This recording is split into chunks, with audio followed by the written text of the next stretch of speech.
ಕಿರಣ್ ಹೊನ್ನಣ್ಣನವರ ಅಂತ ಇಲ್ಲಿ ಪವನ್ ಹೈಸ್ಕೂಲ್ ಎದುರಿಗೆ ಇರುವಂಥ ಒಂದು ಅಪಾರ್ಟ್ಮೆಂಟಲ್ಲಿ 6th ಫ್ಲೋರಲ್ಲಿ ಒಂದು ಮನೇಲಿ ವಾಸ ಮಾಡ್ತಾ ಇರ್ತಾರೆ. ಇವರು ಡಾಕ್ಟರ್ ಇದ್ದಾರೆ, ಅನೆಸ್ಥೆಟಿಸ್ಟ್, ಇಲ್ಲೇ ಚಿರಾಯು ಹಾಸ್ಪಿಟಲಲ್ಲಿ ಮಾಡ್ತಾರೆ. ಸೊ ಇವರ ಶ್ರೀಮತಿ ಪ್ರಿಯಾಂಕಾ ಕತ್ತನಹಳ್ಳಿ ಅಂತ, ಇವರು ಕೂಡ MBBS MS ಆಪ್ಥಲ್ಮಾಲಜಿಸ್ಟ್ ಇದ್ದಾರೆ.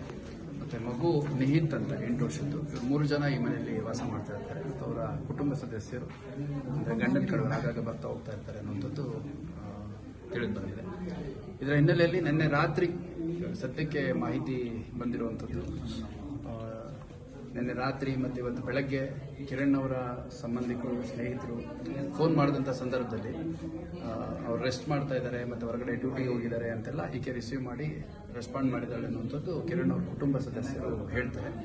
ಬಟ್ ಇಲ್ಲಿ ನೋಡಿದಂಥ ಸಂದರ್ಭದಲ್ಲಿ ಕಿರಣ್ ತನ್ನ ಒಂದು ರೂಮಲ್ಲಿ in the pool of blood ಅಂದರೆ ರಕ್ತದ ಮಡುವಿನಲ್ಲಿ ಬಿದ್ದಿದ್ದಾನೆ ಮತ್ತು ಮೃತ ಹೊಂದಿದ್ದಾನೆ. ಮತ್ತು ನಿಹಿತ್ ಅನ್ನೋ ಮಗು ಏನಿದೆ ಅದಕ್ಕೂ ಕೂಡ ಸ್ಟ್ಯಾಬ್ ಇಂಜುರೀಸ್ ಆಗಿದೆ. ಅದು ಯಾವಾಗ ಸ್ಟ್ಯಾಬ್ ಇಂಜುರಿ ಆಯಿತು ಅನ್ನೋಂಥದ್ದೆಲ್ಲ ಅಸರ್ಟೈನ್ ಮಾಡಬೇಕಾಗಿದೆ ಇನ್ವೆಸ್ಟಿಗೇಷನಲ್ಲಿ. ಬಟ್ ಇನ್ನೂ ಅಲೈವ್ ಇತ್ತು ಅನ್ನೋ ಕಾರಣಕ್ಕೆ ಅದನ್ನು ಹಾಸ್ಪಿಟ್ಲಿಗೆ ಶಿಫ್ಟ್ ಮಾಡಿದ್ದೇವೆ. ಇನ್ಸಿಡೆಂಟ್ ಯಾವಾಗ ಆಯಿತು, ಯಾವ ಕಾರಣಕ್ಕಾಯಿತು, ಮತ್ತು ಇದ್ದದ್ದು 3 ಜನ, ಗಂಡ ಹೆಂಡತಿ ಮಗು. ಹೊರಗಡೆ ಇಂದ ಯಾರು ಬಂದಿರೋದಾಗಲಿ ಆ ಥರದ್ದು ಯಾವುದೂ ಆಗಿಲ್ಲ. ಮತ್ತು ಅಕ್ಕಪಕ್ಕದ ಮನೆಯವರೆಲ್ಲ ಬೆಳಗ್ಗೆಯಿಂದ ಅವ್ರನ್ನ ಸಂಪರ್ಕ ಮಾಡಲಿಕ್ಕೆ ಟ್ರೈ ಮಾಡಿದಂಥ ಸಂದರ್ಭದಲ್ಲಿ ಒಳಗಡೆನೇ ಇದ್ದೀನಿ, ಗಂಡ ಹೊರಗಡೆ ಹೋಗಿದ್ದಾನೆ, ಈ ಥರದ್ದೇನೇನೋ ಹೇಳಿದ್ದಾರೆ. ಏನೇನಾಗಿದೆ, ಯಾರ್ಯಾರಿಗೆ ಕಾಂಟ್ಯಾಕ್ಟ್ ಮಾಡಿದಾಗ ಏನೇನು ಹೇಳಿದ್ದಾರೆ ಮತ್ತು ಇಲ್ಲಿ ಏನು ಘಟನೆ ನಡೆದಿದೆ ಅನ್ನೋಂಥದ್ದನ್ನು ಕೂಲಂಕುಷವಾಗಿ ತನಿಖೆಯಲ್ಲಿ ನಾವು ಪತ್ತೆ ಮಾಡಬೇಕಾಗತ್ತೆ. ಒಂದು ಕೊಲೆ ಪ್ರಕರಣವನ್ನು ನಾವು ದಾಖಲು ಮಾಡ್ಕೊಳ್ತೇವೆ. ಇಲಾಖೆ she's in a complete state of shock. ಏನೇನೋ ಹೇಳ್ತಾಳೆ, ಆಕೆ ಹೇಳಿದ್ದೆಲ್ಲ ನಾವಿಲ್ಲಿ ಹೇಳೋಕ್ಕಾಗಲ್ಲ. ಆಕೆ ಏನೇನೋ ವಿಚಿತ್ರವಾಗಿ ಹೇಳ್ತಾಳೆ. ಏನಾಗಿದೆ ಅನ್ನೋಂಥದ್ದನ್ನು ಈಗ ಅವ್ರ ಕುಟುಂಬ, ಕಿರಣ್ ಅವ್ರ ಕುಟುಂಬ ಸದಸ್ಯರು ಬಂದಿದ್ದಾರೆ, ಅವ್ರ ಸಿಸ್ಟರ್ ಬಂದಿದ್ದಾರೆ, ಅವ್ರ ರಿಲೇಷನ್ಸ್ ಬಂದಿದ್ದಾರೆ. ಅವ್ರು ಯಾರ ಕಡೆಯಿಂದ ಆದರೂ ಏನು ಕಂಪ್ಲೇಂಟ್ ಕೊಡ್ತಾರೆ ತಗೊಂಡು ಈಗಾಗಲೇ ನಾವು ಪ್ರಿಯಾಂಕಾ ಅವ್ರನ್ನ ವಶಕ್ಕೆ ತೊಗೊಂಡಿದ್ದೀವಿ. ತನಿಖೆಯಲ್ಲಿ ಏನು ಕಂಡು ಬರ್ತಿದ್ರ ಮೇಲೆ ನಾವು ಮುಂದಿನ ಕಾನೂನು ಕ್ರಮವನ್ನು ಕೈಗೊಳ್ತೀವಿ. ಆ ಥರದ್ದೇನು ಇರಲಿಕ್ಕಿಲ್ಲ. ಈಗ ಮಾಡಲಿ ಅವರು, ಯಾಕೆಂದರೆ ವೆರಿ ಕ್ಲಿಯರ್ಲಿ ಆಕೆ ನಾನು ಮಾತಾಡಿದಾಗೂ ರಾತ್ರಿ ಇನ್ಸಿಡೆಂಟ್, ರಾತ್ರಿಯಿಂದ ನಾನು ಜೊತೆಲೇ ಕೂತಿದ್ದೀನಿ, ನನಗೆ ಏನು ಮಾಡಬೇಕು ಅಂತ ಗೊತ್ತಾಗಲಿಲ್ಲ, ಹಂಗಾಗಿ ಶಾಕಲ್ಲಿ ಕೂತಿದ್ದೀನಿ ಅಂತ ಹೇಳ್ತಾಳೆ.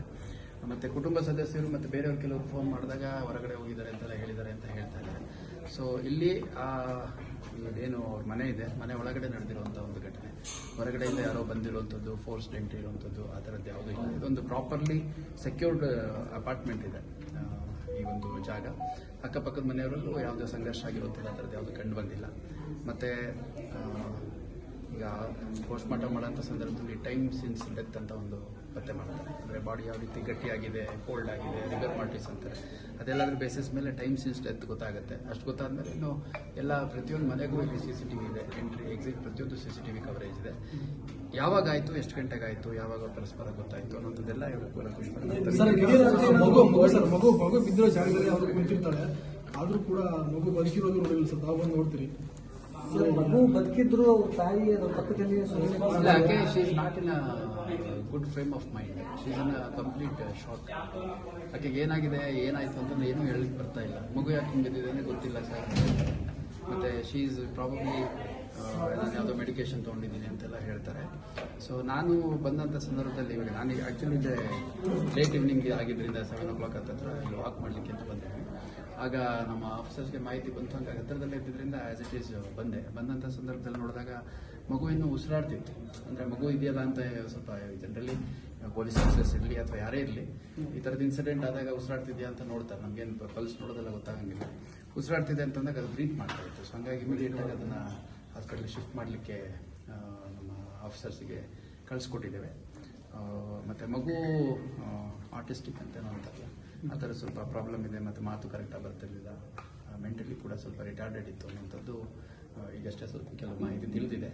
ಇದು ಸ್ವಲ್ಪ ಒಂದು ಕುಟುಂಬದ ಒಳಗಡೆ ಆಗಿರುವಂಥ ಒಂದು ಘಟನೆ ಅನ್ನುವಂಥದ್ದು ಹೇಳ್ತಾ ಇದ್ದಾರೆ ಕುಟುಂಬ, ಕಿರಣ್ ಅವರು ಮನೆಯವರು.